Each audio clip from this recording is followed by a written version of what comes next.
Hello guys, यो रुममा एक्लै बस्नेलाई पनि कति गाह्रो कि एक्लै खाना पकाउन नि मन नलाग्ने अनि फेरि के खाम भनेर दिमागमै आउँदैन के पकाम भनेर।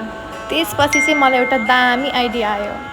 त्यसपछि चाहिँ आज मलाई आफूलाई जे चाहिँ खाना मन लागेको छ मैले एक एक गर्दै लिस्ट बनाउँदै गएँ अनि त्यसपछि चाहिँ मैले लिस्टमा चाहिँ जुन चुज गर्छु मैले चाहिँ त्यही पकाएर खान्छु भन्ने सोचेँ र त्यसपछि मैले एक एक गर्दै सबै आफूलाई खान मन लागेको कुराहरू चाहिँ लिस्ट गर्दै गएँ। मैले चाहिँ 4वटा लिस्ट बनाएको थिएँ र त्यो 4वटा लिस्टहरूलाई चाहिँ मैले एक एक गर्दै फोल्ड गरेँ र 4वटा मध्ये एउटा चिज चुज गर्दा चाहिँ मलाई आज परौठा, आलु फ्राई र दही परेको छ र अब मैले यही बनाउन गइरहेको छु। त्यसपछि चाहिँ मैले पिठो मुस्न थालेँ परौठा बनाउनको लागि अनि यता चाहिँ मेरो आलु भुजिया पनि रेडी भयो। त्यसपछि चाहिँ मैले बजारबाट दही लिएर आएँ। यही थियो मेरो आजको खाना अनि मैले खाना टेस्ट गरेर हेरेँ एकदमै मिठो भएको थियो। Thank you guys for watching.